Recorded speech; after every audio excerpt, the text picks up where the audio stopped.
Hello friends, welcome to my channel. இன்றைக்கி நம்ம சேனலில் ஒரு சூப்பரான இன்ஸ்டண்ட்டான ஈவினிங் ஸ்நாக்ஸ் ரெசிபி தாங்க. நெய்யப்பம் பண்ணுறோம். அது பார்த்திங்கன்னா இன்ஸ்டண்ட்டாக பண்ண போகிறோம். ஸோ இது வந்து பார்த்திங்கன்னா ரொம்பவே ஈஸியான ரெசிபிங்க. நம்ம வந்து ட்ரெடிஷ்னலாக பண்ணோம் அப்படின்னா ரொம்ப டைம் எடுத்துக்கும். ஆனால் இதில் ஒரு சின்ன சின்ன ட்ரிக்ஸ் ஃபாலோ பண்ண போகிறோம். ஒரு சின்ன பொருள் வந்து எக்ஸ்ட்ரா ஆட் பண்ண போகிறோம். இப்படி பண்ணுறதுனால பார்த்திங்கன்னா இன்ஸ்டண்ட்டாக வந்து நம்ம நெய்யப்பம் வந்து பண்ணி எடுக்கலாம். ட்ரெடிஷ்னலாக எப்படி பண்ணுறோன்னு சொல்லி நம்ம சேனலில் ஆல்ரெடி வீடியோ இருக்குது. அது வேணால் பார்த்துக்கோங்க. இது வந்து ஒரு 10 நிமிஷத்தில் பண்ணி முடிக்கக்கூடிய ஒரு சூப்பரான ஸ்நாக் ரெசிபி தாங்க. ஸோ இந்த ஈஸியான ரெசிபி எப்படி பண்ணுறதுன்னு பார்க்கலாம். வாங்க வீடியோக்குள்ளே போகலாம். இப்போ பார்த்தீங்கன்னா நான் ஒரு கப் அளவுக்கு பார்த்தீங்கன்னா அரிசி மாவு எடுத்திருக்கேன். நான் சொல்கிற அளவு எல்லாமே நீங்கள் வந்து ஒரு கிளாஸ்லையோ இல்லை வேறு ஏதாவது ஒரு கிண்ணத்துலையோ எதில் வேணாலும் அளவு எடுத்துக்கோங்க. ஆனால் நான் சொல்கிற அளவு பார்த்தீங்கன்னா எடுத்துக்கோங்க. இப்போ இதை வந்து அரிசி மாவு பார்த்தீங்கன்னா ஒரு பாத்திரத்தில் சேர்த்துக்கலாம். அதே கப்பில் பார்த்தீங்கன்னா அரை கப் அளவுக்கு மைதா மாவு சேர்த்துக்கோங்க. நீங்கள் கோதுமை மாவு சேர்க்கலான்னு சொல்லி கேட்பீங்க. ஆனால் கோதுமை மாவு சேர்த்தா பார்த்தீங்கன்னா அந்த டேஸ்ட் வந்து வராது. அதனால் மைதாவே சேர்த்துக்கோங்க. இப்போ இது வந்து சைடில் இருக்கட்டும். இப்போ இதுக்கு தேவையான வெல்லத்தை பார்த்திங்கன்னா நம்ம காய்ச்சி எடுத்துக்கலாம். இப்போ பார்த்திங்கன்னா அதே கப்பில் ஒரு கப் அளவுக்கு நான் வெல்லம் எடுத்துருக்கேங்க. இப்போ இதை வந்து ஒரு பாத்திரத்தில் சேர்த்துக்கலாம். உங்கள் இனிப்பு சுவைக்கு தகுந்த மாதிரி 3/4லேருந்து 1 கப் அளவுக்கு நீங்கள் வெல்லம் சேர்த்துக்கோங்க.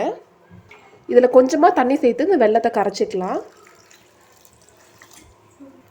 இப்போ இந்த வெல்லத்தை நல்லா நம்ம கரைச்சி எடுத்துக்கலாம்.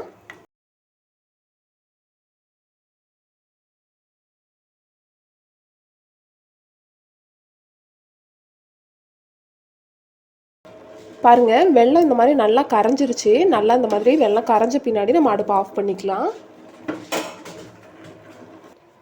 நம்ம எடுத்து வச்ச மாவை ஒரு தடவை இப்படி சும்மா மிக்ஸ் பண்ணி விட்டுறலாம். ஸ்வீட்டை வந்து பேலன்ஸ் பண்ணுறதுக்காக இதில் ஒரு 1/4 ஸ்பூனுக்கு கம்மியாக பார்த்தீங்கன்னா உப்பு சேர்த்துக்கலாம்.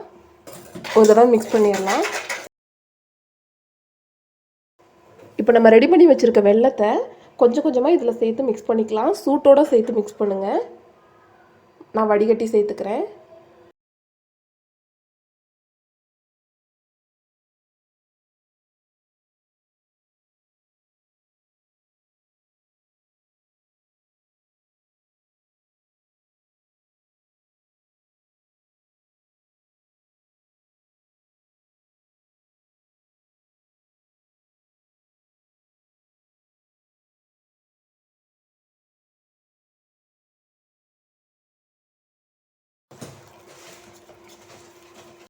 பாருங்கள், இந்த கன்சிஸ்டன்சிக்கு நம்ம கரைச்சி எடுத்துக்கலாம். இந்த மாதிரி கரைச்சி எடுத்த பின்னாடி இதை பார்த்திங்கன்னா ஒரு மிக்ஸி ஜாருக்கு மாற்றிக்கலாம்.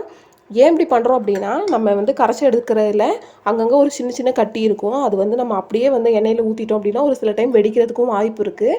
அதனால் இப்போ மிக்ஸி ஜாரில் மாற்றி ஒரு தடவை நல்லா அரைச்சி எடுத்துட்டோம்னா எல்லாம் பார்த்திங்கன்னா ஒரே லெவலில் மிக்ஸ் ஆயிரும். இப்போ மிக்ஸி ஜாருக்கு மாற்றிக்கலாம்.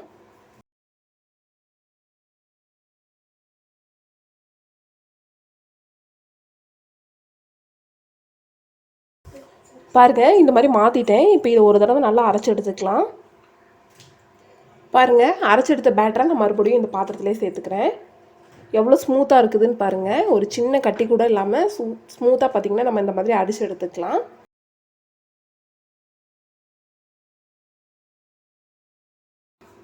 இப்போ இதில் 2 ஸ்பூன் அளவுக்கு ரவை சேர்த்துக்கலாம். ரவை தான் பார்த்திங்கன்னா இதில் மெயின் இன்க்ரீடியன்ட்.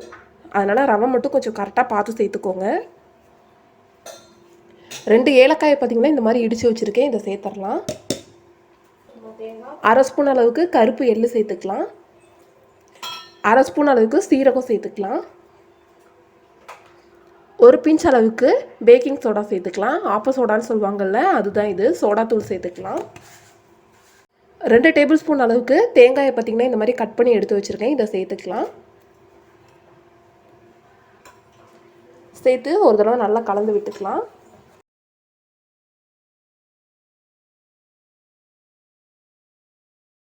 கடைசியாக இதில் 1 ஸ்பூன் அளவுக்கு நெய் சேர்த்துக்கலாம்.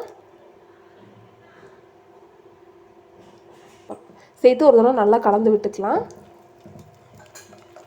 நல்லா மிக்ஸ் பண்ணியாச்சுங்க. இப்போ இது ஒரு 10 நிமிஷம் மூடி எடுத்து வைக்கலாம். அதுக்கப்புறமா பார்த்திங்கன்னா நம்ம எண்ணெயில் ஊற்றி எடுத்துக்கலாம்.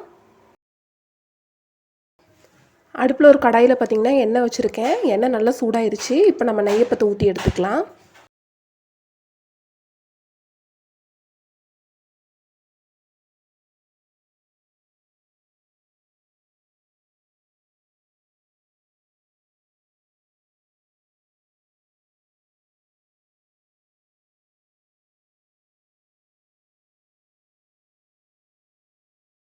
இந்த மாதிரி ஒரு குழிக்கரண்டி யூஸ் பண்ணி ஒரு கரண்டி அளவுக்கு மாவை எடுத்து எண்ணெய் பார்த்திங்கன்னா நல்லா சூடான பின்னாடி அதில் ஊற்றுங்க. எண்ணெய் வந்து நல்லா சூடானதும் அதை வந்து மீடியம் ஹீட்டுக்கு மாற்றிடுங்க, லோ ஃப்ளேமுக்கு மாற்றிடுங்க. மாற்றின பின்னாடி வந்து நீங்கள் ஊற்றிக்கோங்க. ஊற்றின உடனே பார்த்தீங்கன்னா திருப்பி போடாதீங்க. இந்த மாதிரி லைட்டாக எண்ணெயை மேலே எடுத்து ஊற்றிட்டே இருந்தீங்கன்னா அது வந்து ஓரளவுக்கு அடிபாகம் வந்து வெந்துடும். அதுக்கப்புறம் நம்ம திருப்பி போட்டோம்னா கரெக்டாக இருக்கும். ஸோ இந்த மாதிரி ஒரு பக்கம் வந்து நல்லா வெந்த பின்னாடி இதை பார்த்திங்கன்னா நம்ம திருப்பி போட்டுக்கலாங்க. லோ ஃப்ளேமில் தான் அடுப்பு இருக்கணும். நீங்கள் வந்து ஹை ஃப்ளேமில் வச்சிங்க அப்படின்னா வெளியே வந்து சீக்கிரமாக வெந்த மாதிரி வந்துடும். ஆனால் உள்ளே பார்த்திங்கன்னா குழஞ்சி போயிடும்.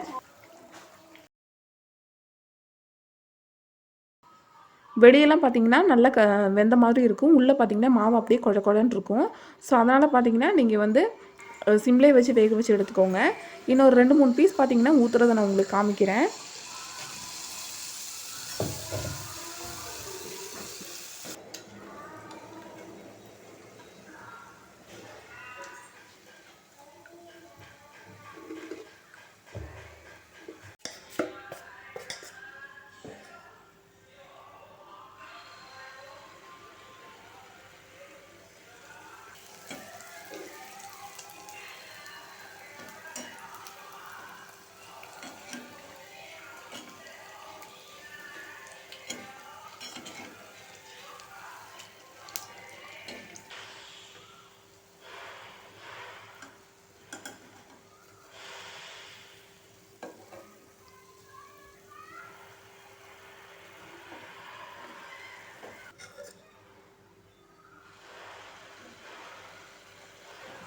ஸோ இந்த பொருள்லாம் இந்த அளவில் போட்டிங்க அப்படின்னா கண்டிப்பாக பார்த்திங்கன்னா உங்களோட இன்ஸ்டண்ட்டான நெய்யப்பம் பார்த்திங்கன்னா சூப்பராக வருங்க.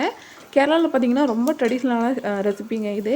இது வந்து இந்த மாதிரி ஊற்றி எடுக்கிற எண்ணெயை பார்த்திங்கன்னா அவங்க தேங்காய் எண்ணெய் தான் யூஸ் பண்ணுவாங்க. நீங்களும் தேங்காய் எண்ணெய் யூஸ் பண்ணி செஞ்சீங்க அப்படின்னா நல்ல டேஸ்ட்டாக இருக்குங்க. இல்லை தேங்காய் எண்ணெய் உங்கள்கிட்ட இல்லை, அது அந்தளவுக்கு பண்ண முடியாது அப்படின்னு நினச்சிங்க அப்படின்னா நீங்கள் நார்மலான ரீஃபைண்ட் ஆயிலே பார்த்திங்கன்னா யூஸ் பண்ணி எடுத்துக்கலாம். ஸோ அவ்வளோதாங்க. இந்த சிம்பிளான சூப்பரான ரெசிபி வந்து உங்களுக்கு கண்டிப்பாக பிடிச்சிருக்கும்னு நினைக்கிறேன். ஈவினிங் ஸ்நாக்ஸுக்கு கண்டிப்பாக செஞ்சு சாப்பிடுங்க. கண்டிப்பாக இந்த டேஸ்ட் உங்கள் எல்லாத்துக்குமே கண்டிப்பாக பிடிக்கும். ஸோ இந்த வீடியோ உங்களுக்கு பிடிச்சிருக்கும்னு நினைக்கிறேன். பிடிச்சிருந்துச்சுன்னா லைக் பண்ணுங்கள், ஷேர் பண்ணுங்கள், கமெண்ட் பண்ணுங்கள். மறக்காமல் நம்ம சேனலை சப்ஸ்கிரைப் பண்ணி பக்கத்தில் இருக்க பெல் பட்டனை கிளிக் பண்ணி ஆளுங்கிற ஆப்ஷனை செலக்ட் பண்ணி வைங்க. அப்போ தான் நம்ம போடக்கூடிய எல்லா வீடியோஸோட நோட்டிஃபிகேஷனுமே உங்களுக்கு வரும். தேங்க்யூ ஃபார் வாட்சிங் ஃப்ரெண்ட்ஸ்.